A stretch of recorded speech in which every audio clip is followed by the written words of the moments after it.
Tudo começou naquela quinta-feira, 11 de dezembro de 1952. Na cidade de Bergen, na Noruega, eu estava orando a Deus pela manhã em casa de um irmão na fé. Fiquei muito comovido. Veio-me uma revelação tão nítida como se eu a tivesse lido de um livro ou de um jornal. Naquela época eu não tinha em meus pensamentos algo especial que me chamasse a atenção sobre arrebatamento.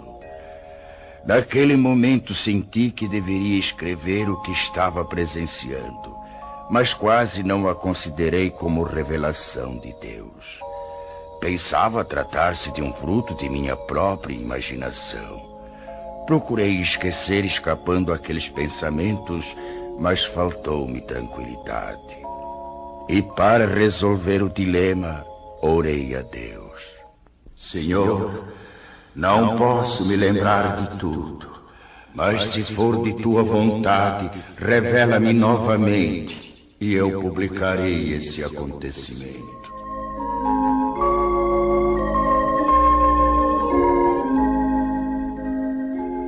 Passaram-se 2 semanas. Numa noite, por volta das 22 horas, voltei a ver claramente pela segunda vez a revelação. Não tive mais dúvidas. Apanhei lápis e papel. Comecei a anotar os acontecimentos segundo iam se desenrolando diante de mim. Assim escrevi até 1h da madrugada. Estava já cansado e não suportando mais por causa dos meus 79 anos de idade. Orei a Deus pedindo que me deixasse descansar e que, se fosse de sua vontade que eu escrevesse tudo aquilo, que me permitisse ter a continuação da revelação no dia seguinte. E fui me deitar logo adormecendo.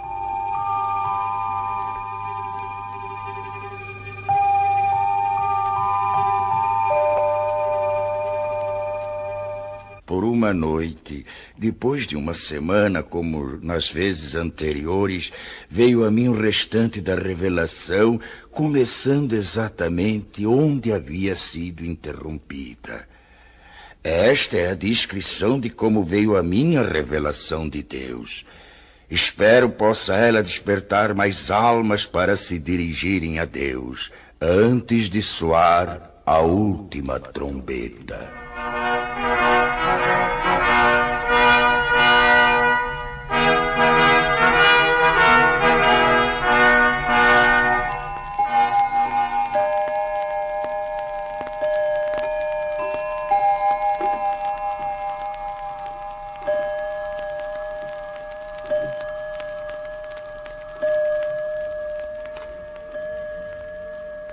Nove horas da manhã. A esposa de André, sozinha em sua casa, escuta um programa radiofônico especial para crianças. Ela aprecia tais programas, pois sempre falam sobre a palavra de Deus. Ela fica contente em saber que muitas crianças podem ouvir a palavra do Senhor, e conforme pensava ela, isso era mesmo muito bom, desde que fosse tomado cuidado de não fanatizar as crianças. 5 minutos depois, o programa é cortado bruscamente para uma notícia de última hora.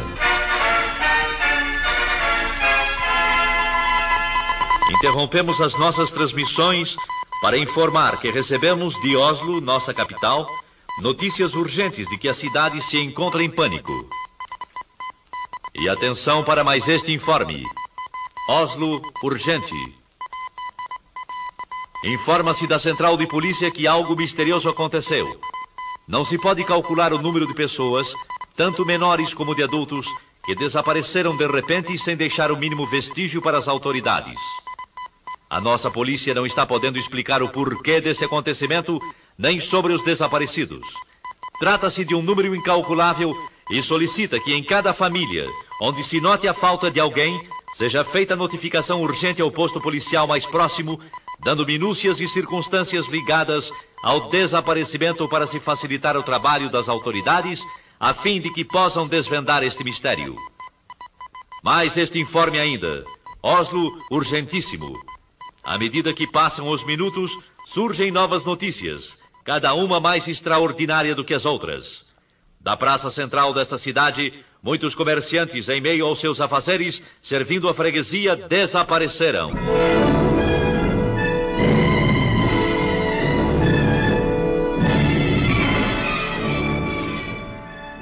O noticiário contava que um freguês de uma casa de floricultura relatou aos policiais que... Quando eu estava pagando a despesa das minhas compras, o negociante que estava trocando dinheiro sumiu. Sumiu sim, senhores. Sumiu e não se sabe para onde.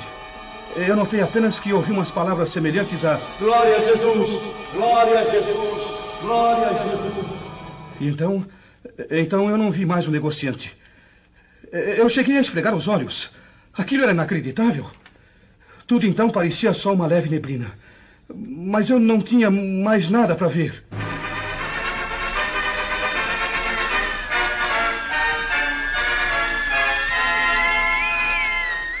Oslo, capital, urgente. Notícias de última hora informam que uma senhora gritava desesperadamente em plena via pública, jogando fora travesseiros e cobertores de um carrinho de criança, procurando inutilmente dentro do carro seu filhinho de apenas 8 meses de idade.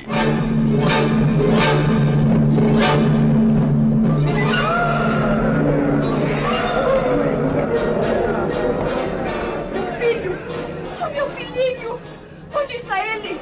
Socorro, ajudem-me! Alguém roubou meu filho! Ele estava há pouco deitadinho dentro do carro e já não está mais! Socorro! Meu filhinho desapareceu! Onde está a polícia? A polícia, entretanto, estava lá. Para quê? Que poderia fazer? Não é este o primeiro caso, senhoras e senhores ouvintes. De todos os lados surgem pessoas clamando pela ação policial, solicitando auxílio nas buscas de gente desaparecida. São pessoas que chegam chorando e gemendo. Um negociante, há poucos instantes, abandonou sua loja e, correndo rua abaixo a plenos pulmões, alarmava. Socorro! Socorro! Eu não sei como, mas 2 empregados de minha loja acabam de desaparecer!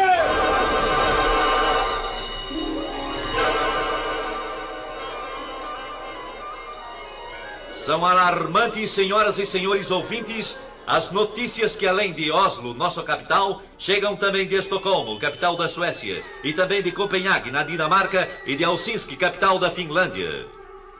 Que será o fim disso? De todas essas partes, os acontecimentos são iguais. Os desaparecimentos das pessoas são iguais.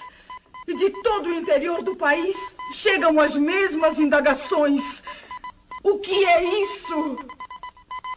O que é isso? O que é isso? O que é isso? O que é isso?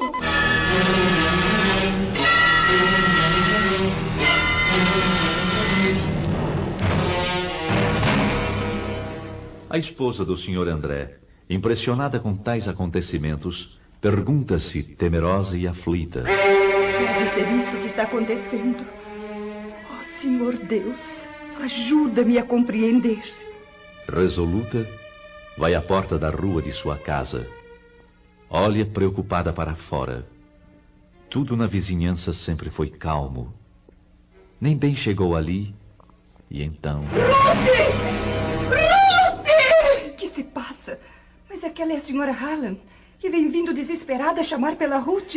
A senhora não viu alguma pessoa desconhecida passar por aqui? Não vi. Por quê? Eu estou tão desesperada. O que aconteceu? Alguém roubou Ruth, minha filhinha. A minha querida Rutinha. Mas onde é que ela estava, senhora? Não a encontro mais. E há poucos momentos ela estava sentada na escada enquanto eu cuidava do jardim. Tive que ficar espantada quando, olhando para ela, não a vi mais. Mas como? Apenas então notei como que um vulto rápido subia pela parede. Olhei para os lados, para cima, e não a vi mais. O que é isso? Não sei mais o que fazer. Oh, Deus, me ajude a encontrar a minha filha querida. Ruth! Ruth, minha filha! Onde está minha filha? O que foi feito dela? Eu quero a minha Ruth! A ela. Ruth! Pobre senhora Hallam, como está sofrendo. Estou perplexa com este acontecido. E é igualzinho ao que o rádio está anunciando. Hã? Mas que é aquilo? É o meu marido, sim. É o André, e vem vindo apressado como que de volta para casa. O que aconteceu, André? Você chegando em casa a esta hora, tão cedo. São apenas 9:30 da manhã. Oh, minha querida esposa, eu nem sei como lhe explicar. O que foi que houve? Algo muito estranho está acontecendo.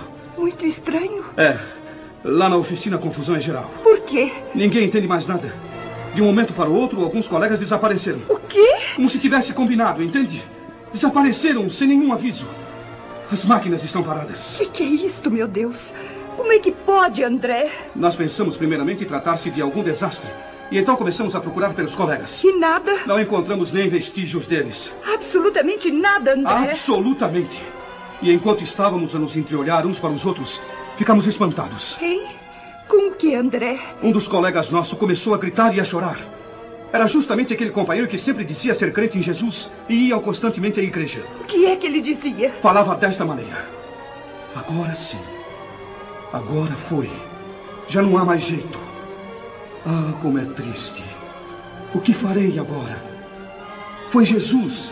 Sim, foi ele que veio buscar o seu povo e eu fui exilado. Que farei? E então caía num pranto desesperado. E você, André? Eu lhe disse para que se calasse. Que não falasse tolices. Mas qual?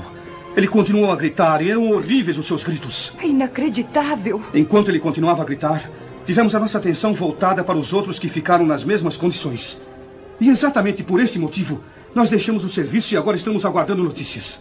O rádio continua a informar sobre esses desaparecimentos inexplicáveis. Desde as 9 horas da manhã, André, que são notícias e mais notícias sobre pessoas que em desespero telefonam para a polícia. E todas as respostas são desoladoras. As autoridades não podem fazer nada senão aguardar. Sabe, André? O quê? Chegam também pelo rádio notícias de alto mar, dizendo sobre passageiros e tripulantes que desapareceram misteriosamente.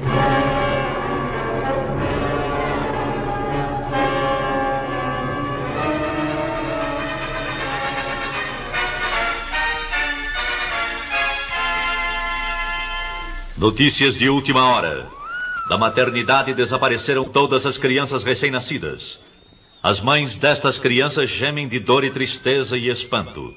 Médicos, enfermeiras, assistentes estão perplexos, inclusive pelo motivo de estarem faltando também alguns de seus colegas. Acertem seus relógios, exatamente 11 horas da manhã. Notícias de Londres anunciam que desde as 9 horas da manhã, os comunicados recebidos de toda a Inglaterra dão conta do inexplicável desaparecimento de pessoas de toda classe social e idade, da mesma maneira, sem explicação alguma.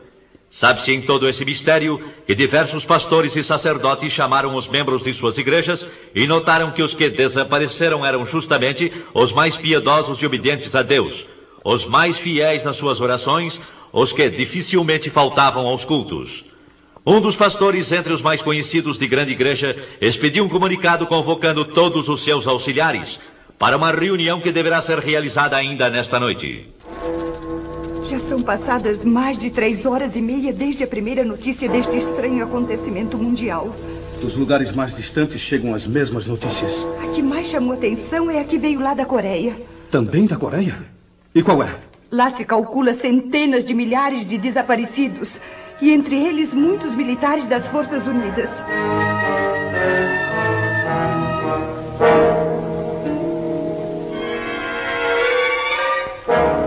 É totalmente impossível descrever o que se tem passado nas últimas horas. A angústia toma conta de todos. As ruas estão agora com o movimento desusado. Pessoas correndo, chorando, chamando e clamando. As mães aflitas à procura de seus filhos.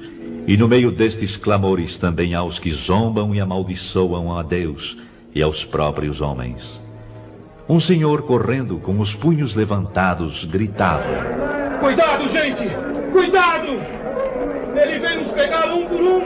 Com certeza perdeu o juízo! Uma senhora de idade, parada, com as mãos postas, olhando para o alto, clamava: Oh, não, não! Nós não estávamos prontos para subir com ele. E ele veio e eu não subi. Agora terei de ficar. Daqui para frente ninguém mais será levado. Ó Senhor Jesus, ó Jesus, ajudai-nos. Eu sei, bem sei, não adianta mais. E eu que sempre fui religiosa durante toda a minha vida, mas que nunca pensei que ele viesse assim tão depressa. Oh, eu devia ter cuidado mais de minha vida espiritual. Eu devia ter cuidado mais de minha vida espiritual.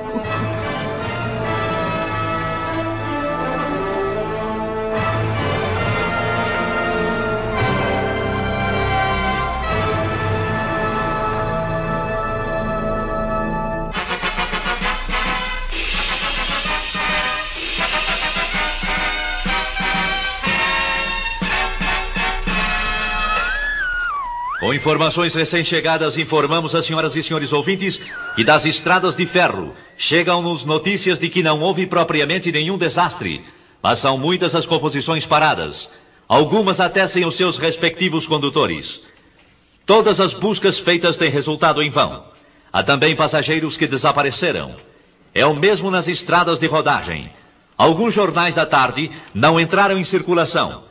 Perturbação e nervosismo têm dificultado os trabalhos das autoridades, que se esforçam para a complementação de um relatório exato do número de desaparecidos.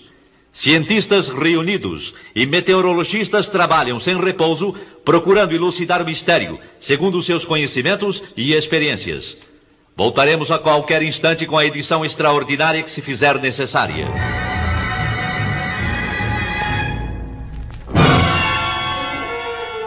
Lá dos Estados Unidos da América do Norte chegam também notícias, primeiramente dos estados do leste. E que dizem elas? O fenômeno é o mesmo como aqui na Noruega. Lá aconteceram desastres graves, com perdas de muitas vidas. Os jornais prometem dar informações mais claras sobre tais acontecimentos nas edições de amanhã. Vamos aguardar agora o noticiário radiofônico das 20 horas.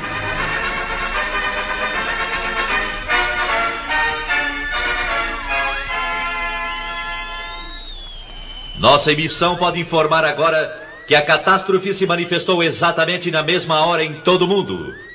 Embora as informações tenham partido das grandes cidades, já se sabe agora que em todos os locais, cidades menores, vilas e aldeias, o acontecimento é idêntico. Assim como tem se dado na parte norte da Terra, dá-se também na parte sul. O que toma conta da população é o medo. Ninguém nesta noite procura cama para dormir, tal é a apreensão do povo.